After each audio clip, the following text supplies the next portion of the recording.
দেখো সকালে পুজো হচ্ছে। আমরা যেখানে থাকি, যেখানে যেখানে ঠাকুর আছে সব জায়গায় পুজো হয়। আমি প্রথমে মন্দিরে গিয়েছিলাম না, কারণ আমার বাড়িতে কাজ করতে দেরি হয়ে গেছিলো। যখন আমাদের এদিকে এসেছিলো পুজো করতে, তখন তারপর আমি বেরিয়েছি। তো দেখো এখন হাইওয়েতে পুজো হচ্ছে। তো দেখো কত লোকজন এসছে, কত ভিড়।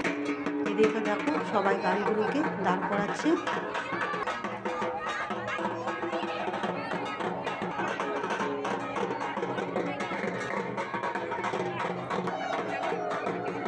বন্ধুরা, মাঘ মাসে এই রুকুন্ডি কালিকা পুজোতে প্রচুর ভিড় হয় আমাদের এখানে।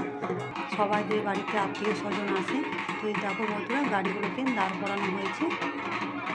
তো এবছর আমাদের বাড়িতে কেউ আসেনি, কারণ আমাদের বাবার শরীরটা ঠিক নেই, তাই আমি এবছর কাউকে বলিনি। এই যে রানীভাগ নিয়ে এসছে পুজোতে। দেখো এদিকে গেট লাগানো হয়েছিল, আর এদিকে রাত্রে খিচুড়ি খাওয়ানো হবে। তো প্রস্তুতি চলছে। বন্ধুরা, তোমাদের নিমন্ত্রণ রইল। তোমরা কেউ আমাদের কাছাকাছিতে থাকলে নিশ্চয়ই আসতে পারো। তো এখন কালী মন্দিরে পুজো হচ্ছে, আমি বাড়ি চলে এলাম।